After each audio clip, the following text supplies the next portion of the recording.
Oamenii de origine cehă din Texas nu sunt reprezentativi pentru Republica Cehă modernă sau pentru fosta Cehoslovacie, spune Gary Kokurek, profesor la Departamentul de Geologie de la Universitatea Texas din Austin. Mai degrabă, mulți texani cehi urmăresc moștenirea în regiunea Vlasco din estul Moraviei. Vlasco este situat de-a lungul marginii de nord-vest a munților Carpați, care din punct de vedere istoric au servit ca refugiu pentru grupurile de popoare imigrante. Vlasco a fost în mare parte înființat în secolul XVI de către coloniști imigrați din est și sud-est numiți Vlahi. Evenimentele istorice din secolul XVII, în special războiul de 30 de ani, au pregătit scena pentru imigrarea masivă a oamenilor din Vlasco, în Texas după Revoluția din 1848. Vlah, Valah, Volah, Vlah și alte variații datează de aproape 2000 de ani și se referă la o varietate de oameni latinizați, un termen a cărei origine este în cele din urmă Imperiul Roman. În ceha arhaică, de exemplu, Vlasco înseamnă Italia. Astăzi, numai grupuri izolate de popoare din Balcani, Grecia, Macedonia, Albania, Serbia, Bulgaria, sunt denumite vlahi și acești oameni vorbesc ca română.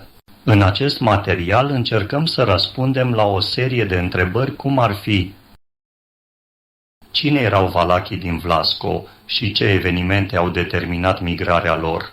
Se știe că vlahii erau în mare parte păstori nomazi, care trăiau în locuri muntoase îndepărtate și erau cunoscuți că parcurg distanțe mari. Vlahii sunt legați de viața zbuciumată a Balcanilor, fiind faimoși pentru capacitatea lor de a se adapta la orice cultură. De exemplu, vlahii care au migrat în Bosnia au renunțat cu ușurință la creștinism în favoarea islamului local, iar vlahii care au migrat în Imperiul Habsburgic au fost slavizați atât ca religie cât și ca limbă. În același timp, în Balcani, termenul vlah se referă la orice străin care este păstor.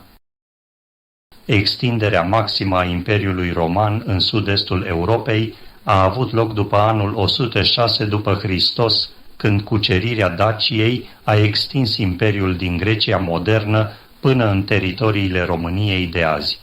Sub presiunea barbară, legiunile romane s-au retras din Dacia în 217, fapt ce a făcut ca o parte din populația rămasă, deși retrasă în munți, a continuat schimburile și contactele cu cei din sudul Dunării și Panonia, prin intermediul unei limbi latine vulgare, exersată pe parcursul multor secole în care au existat schimburi și contactele cu latinii, încă din vremea lui Burebista. Procopius din Cezarea, secolul VI, menționează în De Bello Gotico că populația din zona Dunării de jos vorbea o limbă romanică în contextul atacurilor slave. Anonimus, în Gesta Hungarorum, secolul XII, se referă la vlahii din Transilvania, sugerând o prezență anterioară a vorbitorilor de limbă romanică. Începând cu secolul al XIV-lea, păstorii vlahi din Transilvania sunt documentați ca migrând treptat spre nord, traversând Carpații și stabilindu-se în regiunile montane ale Slovaciei de astăzi. Această mișcare, cunoscută în istoriografie drept colonizarea vlahă, a fost favorizată de statutul special al vlahilor, care beneficiau de privilegii fiscale și de autonomie locală în schimbul serviciilor lor de pază și supraveghere a frontierelor. Inițial, migrațiile au urmat vechile drumuri pastorale, așa numitele drumuri valahe, Viae Valacorum, care legau sudul Transilvaniei de munții Tatra și de văile râurilor Vah și Hron. Păstorii aduceau cu ei nu doar turmele de oi, ci și un întreg model de organizare socială și juridică, dreptul valah, ius valahicum, bazat pe tradițiile de autoguvernare ale obștilor montane. Câteva elemente despre dreptul vala în Slovacia montană. Valahii migrați în Slovacia au adus cu ei un sistem juridic propriu, cunoscut sub numele de drept valah, ius valachicum, un ansamblu de norme nescrise inițial, care reglementa viața comunităților pastorale. Acest sistem era bazat pe principii de libertate personală, solidaritate între membrii obștii și autonomie în fața autorităților feudale locale.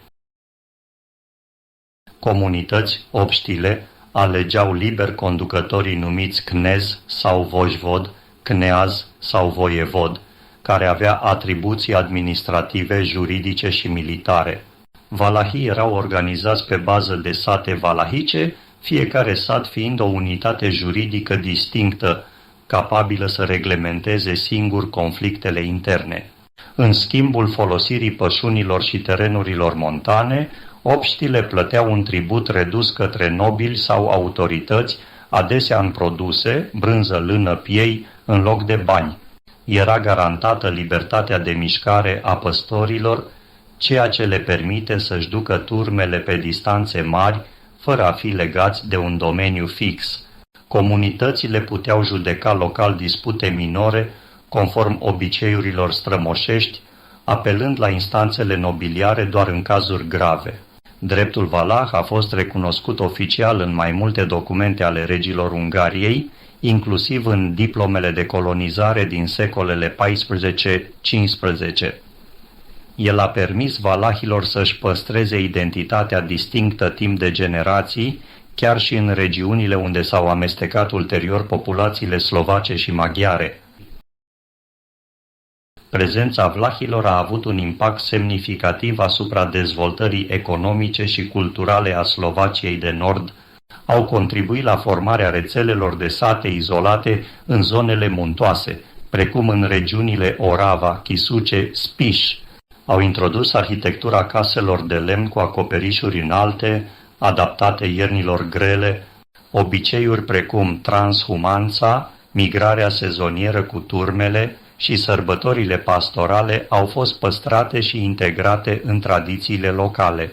Elemente ale portului popular și ale folclorului slovac de munte păstrează influențe valahice, vizibile în cântece, dansuri și basme. Câteva exemple de nume de sate valahe din Slovacia. Jdiar, în munții Belianske Tatra, păstrează până astăzi tradiții pastorale distincte. Liptovska Teplička, în regiunea Liptov, fondată de păstori valahi în secolul al XV-lea.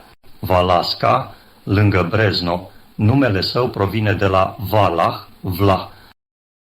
În Vlasco, prima referire pe scară largă la vlahi a avut loc în timpul războiului de 30 de ani și sunt bine documentate în Dostal și Polișenski, 1971. De exemplu, Jan Amos Comenius a scris în 1660: moravii din munții din jurul lui Vsetinului, numiți valahi, sunt un popor războinic. Ei refuză să accepte jugul habsburgic și timp de 3 ani întregi și-au apărat libertatea cu sabia. Rezistența valahilor moravi a fost nu doar o expresie a spiritului lor independent, ci și o reacție la politicile de centralizare și catolicizare promovate de Habsburgi. În anii 1660, valahii din regiunea Vsetinului, împreună cu alte comunități montane, au inițiat răscoale succesive împotriva autorității imperiale. Aceste revolte au fost sprijinite uneori de armatele protestante ale Principatului Transilvaniei, care căutau să slăbească dominația habsburgică în regiune. Deși numeric inferior și slab înarmați, valahii s-au dovedit partizani redutabili, folosindu-se de terenul accidentat al munților pentru a lansa atacuri rapide și retrageri strategice. Această tactică de gherilă i-a făcut dificil de înfrânt și le-a consolidat reputația de neîmblânziți ai Moraviei. După înfrângerea generală a forțelor protestante în bătălia de la Muntele Alb din 1620, presiunea asupra valahilor a crescut considerabil. În ciuda represiunilor dure, Mulți au continuat să reziste până spre sfârșitul deceniului al treilea al secolului al XVII-lea.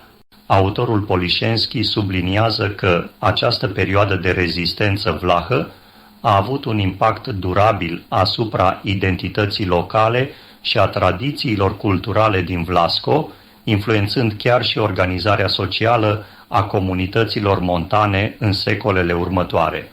În ceea ce privește organizarea militară, valahii din Vlasco nu dispuneau de o armată formală în sens clasic, ci se bazau pe o structură de tip comunitar, adaptată perfect terenului montan și condițiilor de luptă asimetrică.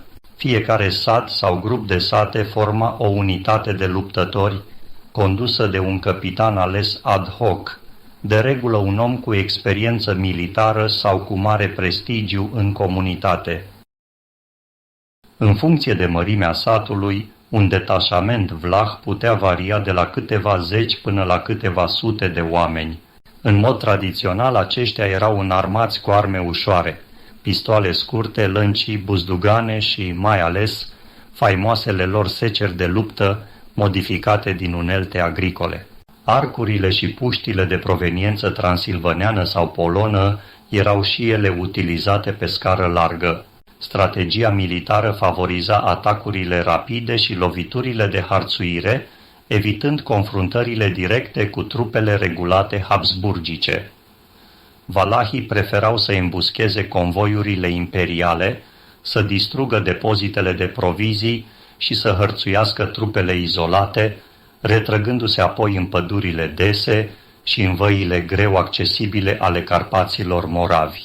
În cadrul fiecărui grup, disciplina era menținută prin coduri nescrise de onoare și loialitate față de comunitate, iar pedeapsa pentru trădare sau lașitate era adesea moartea. De asemenea, alianțele temporare între diferite grupuri de valahi erau încheiate în fața unui steag comun, de obicei o țesătură simplă, pe care era brodată o cruce sau un simbol local, precum o secure sau o stea. Dostal subliniază că, în ciuda caracterului aparent haotic al acestor forțe, valahii reușeau să coordoneze atacuri simultane asupra mai multor garnizoane și orașe mici, sugerând existența unor forme primitive de comunicare strategică, probabil prin curieri rapizi sau semnale luminoase de pe culmile munților.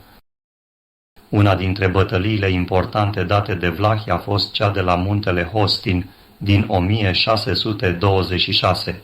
După ce trupele habsburgice au declanșat o ofensivă majoră pentru a înnăbuși ultimele focare de rezistență din Vlasco, câteva sute de valahi s-au regrupat în jurul vechii fortificații naturale de pe vârful Hostinului.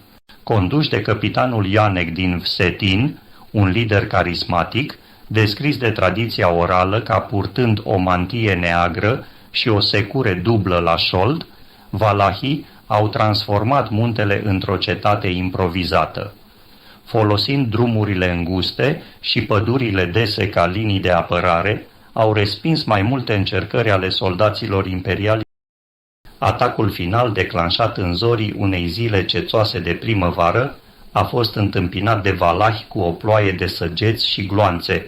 Potrivit cronicilor, Habsburgii au fost forțați să lupte pe teren abrupt și mlăștinos, ceea ce a dus la haos în rândurile lor. Într-un moment crucial, Ianec și un mic detașament au coborât în viteză de pe culme și au atacat din flanc, semănând panică printre imperiali. Deși depășiți numeric, valahii au reușit să provoace pierderi grele inamicului și să-i forțeze la retragere. Victoria de la Hostin a întărit moralul rezistenței și a inspirat noi răscoale în satele din jur. Cu toate acestea, represaliile ulterioare au fost brutale. Garnizoanele habsburgice, sprijinite de mercenari croați, au lansat campanii de pedepsire în Vlasco, incendiind sate și deportând populația suspectată de complicitate cu rebelii. Legat de numeroasele lupte purtate de vlahii moravi în munții Hostinului, există mai multe legende din care prezentam Legenda luminilor de pe Hostin. În anii care au urmat bătăliei de pe muntele Hostin, localnicii au început să vorbească despre un fenomen straniu. În nopțile de ceață densă sau în serile din preajma echinocțiilor, deasupra vârfului muntelui apăreau lumini plutitoare, ca niște făclii albăstrui, dansând deasupra pădurilor negre. Țăranii spuneau că acestea sunt sufletele valahilor căzuți în luptă, care veghează asupra ținutului lor și avertizează comunitățile împotriva noilor primejdii. O altă variantă a legendei pomenește de Căpitanul Fantomă, despre care se spunea că străbate potecile muntelui în armură neagră, cu o secure uriașă strălucind în mâna dreaptă. Cei care se rătăceau în pădure sau se apropiau prea mult de vârful Hostinului, auzeau uneori sunetul cizmelor bătând pe pietre sau cântecul unor fluiere ce anunțau adunarea pentru apărarea meleagurilor. Se credea că această fantomă era Ianec din Setin însuși, întors să păzească libertatea valahilor chiar și după moarte. În unele sate bătrânii povesteau că dacă cineva aducea o ofrandă la rădăcina stejarilor bătrâni de pe Hostin, o bucată de pâine, o panglică roșie sau o lumânare, Căpitanul Fantomă îi poate proteja de rău sau îi călăuzea înapoi spre sat. Chiar și astăzi, unii locuitori din Moravia păstrează aceste tradiții și evită să urce pe Hostin în nopțile cu ceață, respectând tăcut memoria valahilor pierduți în lupte.